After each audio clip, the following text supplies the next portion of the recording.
All right, I'm going to call the meeting to order. And this is Supervisor Schwellenbach, Julie, who's new to the committee. I'm having a little trouble with her name. I had to write it out. So anyway, thanks everybody for being here. And I call the meeting order. The meeting is being taped. It's a public meeting, so you can tape. We have the minutes of May 8th, 2018. So, anybody want to move the minutes? I'll move approval. Okay, Carousel moves, and somebody want a second? Maybe somebody who was Is that there? Generally, Okay. yeah, Okay. generally, Kelly will second, okay. Anybody have any corrections or additions or anything to the minutes? Okay, seeing none, we'll come to a vote. All in favor, please say aye. Aye. Those opposed, no. Okay. The first item that we have is Resolution 020, which is authorizing acceptance of the Wisconsin Department of Justice Byrne Memorial Justice Assistance Program Dane County Narcotics Task Force Grant. I'll move approval. Okay, Carousel moves approval. Is there a second? Maureen seconds. Jeff, do you want to tell us about this?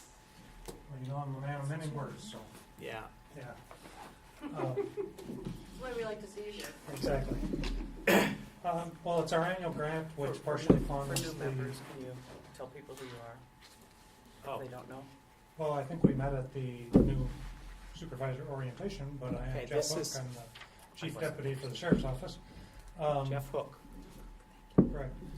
And it's our annual grant, the Byrne grant, for partially funding the drug task force. Used to be the drug and gang task force, but now it's just the drug task force. And it's pretty self-explanatory. If you have questions, I'd be more than happy to answer them. Carousel? Yeah, just want to sort of get a refresher. I know we have this conversation every time it comes up. Remind us of like the drug task force is focusing on big picture items. This isn't focusing on individuals that are using marijuana perhaps, or help remind me that this Yep. is for the bigger picture. Sure. They're primarily focused on the opioid epidemic and the high-level drug dealers, the sort of the people that traffic large amounts in and out of the county. Low-level, and especially marijuana, is not a focus of theirs at all. Does that mean that they never have any enforcement on marijuana? No. I mean, sometimes they come across it in their other endeavors, but that's not their focus at all. 10 years ago, the primary focus was cocaine. That is very little of the focus now. It's all opioid issues. Thank you. Other questions for Jeff? Okay. Looks like we're ready for a vote. All in favor, please say aye. Those opposed, no. Yeah, I think that was unanimous. Okay. Let's move on to Res 022, authorizing an agreement to accept highway safety grant funds for a speed enforcement task force project. We actually should do it the way we did it last time, where somebody moves it and then seconds it, and then we ask questions. Okay. So somebody want to, Move it. okay, Maureen moves. Second. And Dorothy seconds. So, okay, so anybody want to explain this one, Jeff? Sure. It's one of the many traffic grants that we get through each year, and it's primarily through the data that targets sort of the crash data for our county, the ODDI data for our county, and then identifies the areas that need enforcement action in order to primarily reduce crashes. And our traffic section does a terrific job of tracking the data, providing that to the state, and then showing reductions based on our enforcement efforts, which they love for the grant purposes. Okay. Questions for Jeff? Yeah, I got Maureen? one. And maybe you answered this in past years, but on the seatbelt violations, is that one where they would actually pull them over for a seatbelt, or is that kind of like a, you know, I got you for speeding and I'm gonna get you for speeding, or the seatbelt too, or would that be like? Yeah. There are times that we have, this is not a seatbelt primary enforcement action one. If you remember our discussions over the past few years, seatbelt violations changed. There used to be a secondary violation where you couldn't pull somebody over for not wearing a seatbelt alone. Now it's a primary enforcement where you can pull somebody over for that. This particular grant is not targeted to that solely. So they're not out there, you know, standing on a bridge watching people drive under trying to identify people not wearing seatbelts. But if they pull somebody over for speeding and they're not wearing a seatbelt, they will certainly take action on it. Okay. Okay. Okay. And Yes, Julie? The overtime speed waves items, that rest were pretty clear, but I'm just not sure what that is. I'm sorry. It says there's 120,000 transferred to the general fund for the following accounts, and the first count is overtime speed waves.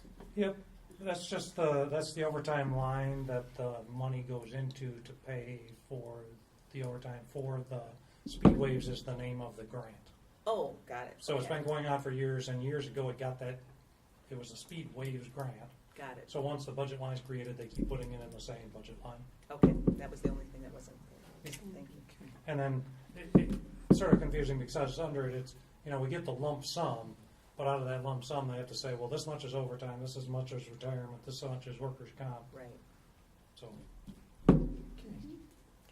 Anything else? Okay, looks like we're ready for a vote. All in favor, please say aye. Aye. Those opposed, no. Okay, it looks like that's unanimous. Okay, the next one is 048, authorizing acceptance of highway safety grant funds for pedestrian and bicycle enforcement collaborative project. Somebody want to move and second it? Maureen moves and Julie seconds. And this is yours again, Jeff, right? Tell It us is. about this one. So this is, this raises some concern for some people. Well, it's a pedestrian and bicycle enforcement, and there are two sides to this. Some people want no enforcement on pedestrians and bicyclists, and some people want all the enforcement to be on the bicyclists because they don't follow any rules. This is primarily a vehicle enforcement grant. It is, you know, cars that travel too close to bikes. That it's primarily targeted towards vehicles. It's not targeted to bicycles or the pedestrians.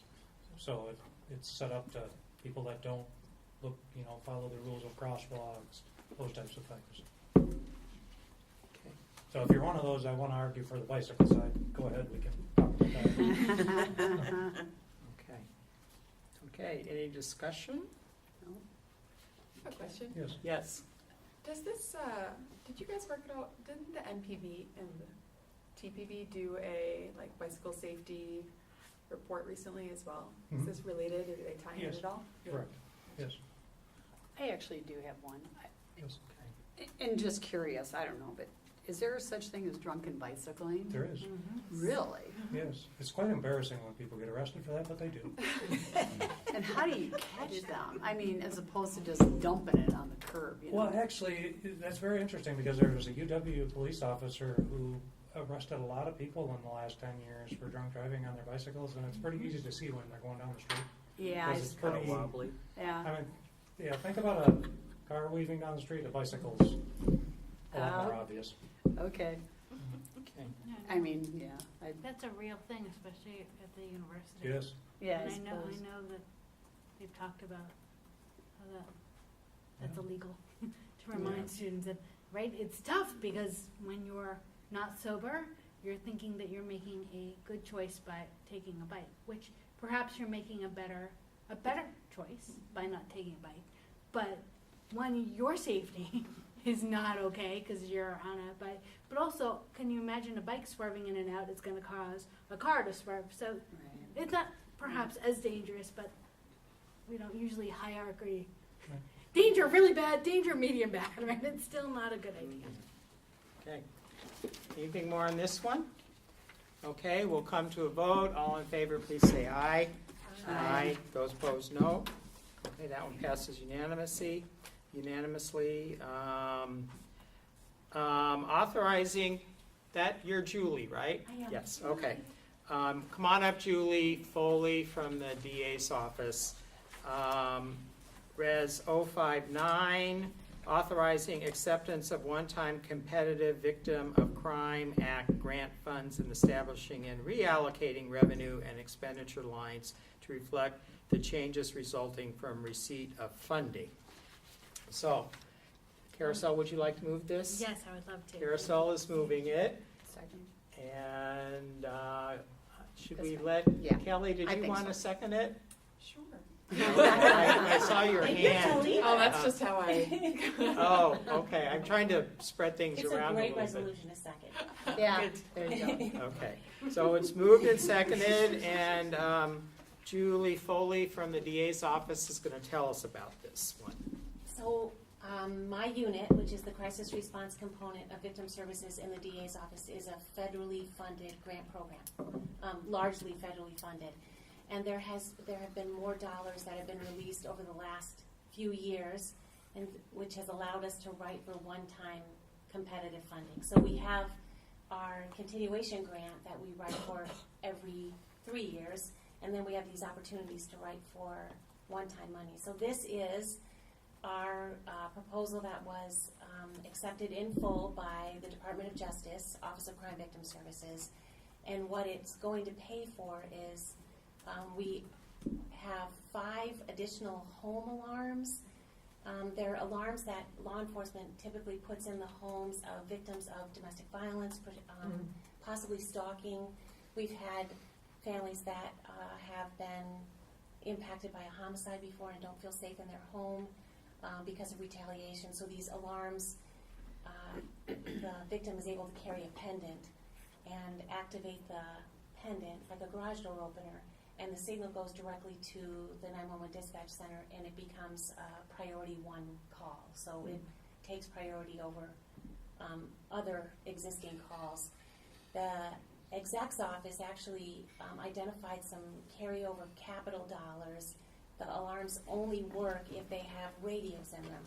And the exec's office was able to identify some carryover capital dollars to purchase dual band radios, so that the radios that are necessary to make the alarms functional can talk to anywhere in the county. So because of the dual band, there's not a problem with the signal through 911. So these alarms will be available to any jurisdiction in the county. The law enforcement or departments that don't have their own systems can certainly utilize ours if they have victims in their jurisdiction that are at risk for personal safety. We also got some money for additional emergency funds. We get tapped quite regularly. We, again, just had a homicide, or yes, it resulted in a homicide. It was an attempted homicide, but the person passed away. There's a lot of retaliatory threats, people that are in need of safe housing on an emergent basis. So we got $10,000 extra for that. We got $15,000 additional for our clinical trauma responders. So we have in-house folks, people that are on call 24 hours a day, 7 days a week, and then we have licensed psychologists that can meet with victims who are experiencing trauma related to the event. So if they are hypervigilant, if they're not sleeping, if they are being triggered by sort of events in their daily life, our clinical people can meet with them free of charge, and the grant will pay for the time that is spent. And then the last portion was, we have these great nifty like pens that have all of our contact information that we and other items that we provide to law enforcement, but also crime victims.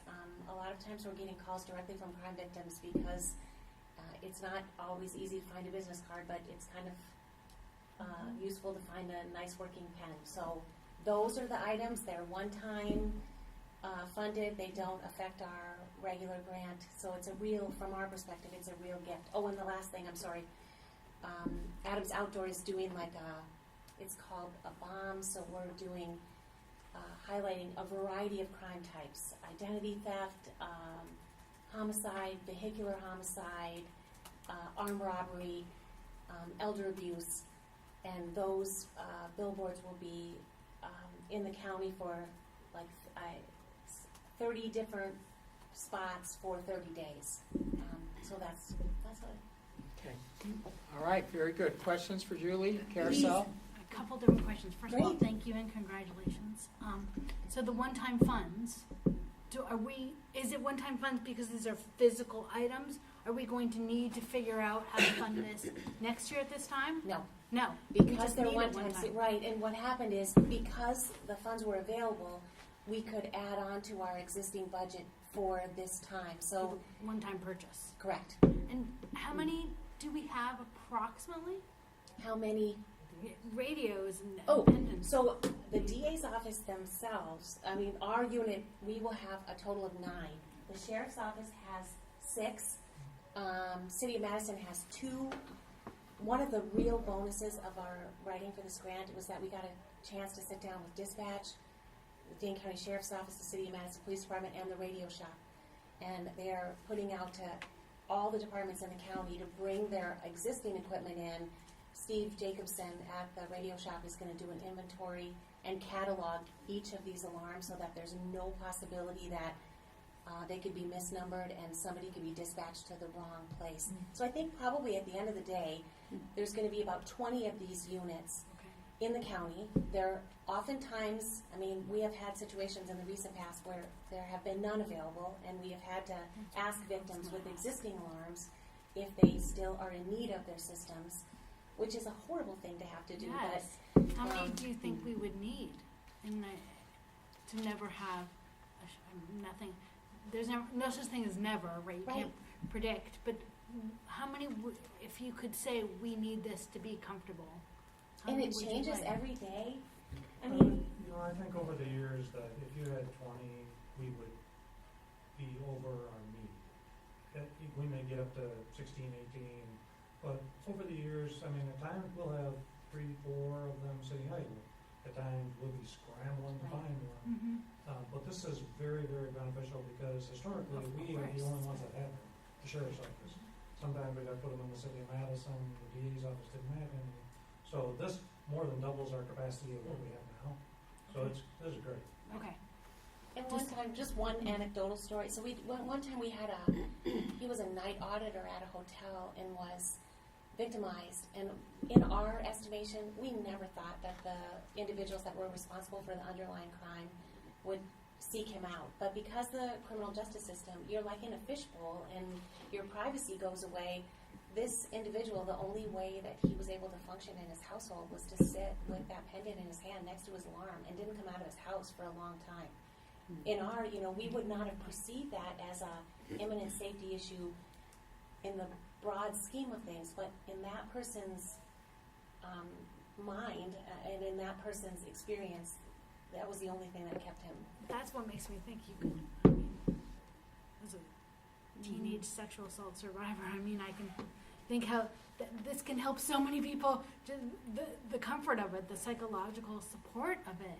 Even if and it- beyond the psychological Right. support, the actual support of Right. it, So will you come check in with us if you're like, hey, 20 is great, but we would love we've realized that we could expand this, or, I mean, not that, if we can support you, or obviously you brought this to us, so you know how to reach it, so I'm not so sure how much work we can do, but if there's anything we can do to help, if you think that this needs to go higher, please let us know. I really appreciate it. And of my crisis response, so there's 11 of us in the state of Wisconsin, and I think there's only one other unit or one other program like ours that actually wrote for this. So I'm thinking when the DOJ says, or when the Office of Crime Victim Services says this money is available, and again, for a one-time sort of use, these are the kind of things that can really change the complexion of, safety for victims, and it isn't a recurring expense, but it goes a really long way. I have one more question. That's Sure. okay.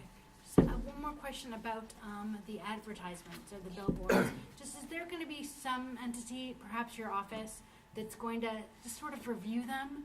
I have seen in the past advertisements that talk about crime and crime victims that sometimes hit me the wrong way, that feel like they have a racial undertone or things go through the advertising world that, sometimes extra sets of eyes. So just checking in that your office will be reviewing things to make sure that they're appropriate. Perfect. And what I can do is, so we wrote a grant last year for National Crime Victims' Rights Week, and many of the billboards that were created at that time, we can utilize them again, and I can actually send you the graphics. So we are going to do like 3 or 4 more images that would be more inclusive of a broad range of crime types, but I will send you the graphics of the ones that exist. They're really, from our estimation, they're really well done, and the folks that worked with us on the graphics, they get it. So I'll send them to you so you can. And I didn't mean to imply that Oh, we not should at all. be second guessing your expertise. No, Thank you for no. your expertise. Just wanted to make sure that was built into the conversation. Absolutely. Okay. Anything else? Looks like we're ready for a vote. All in favor, please say aye. Aye. Those opposed, no. Okay, that passes unanimously. Okay, now we are to the presentation, and Marcia, let's go over the claims again. Who do we have to exit from the room to do the claims? Did we do the claims first, you mean? Claims. Does anybody have to exit? No, Yoga, probably. Susan? I'll No, exit. yoga That's fine. is- Presentation. Yeah, You can't want to record do it. the claims before presentation? so Well, that that's what I larger was company- Yeah, thinking. that's fine. So Is that that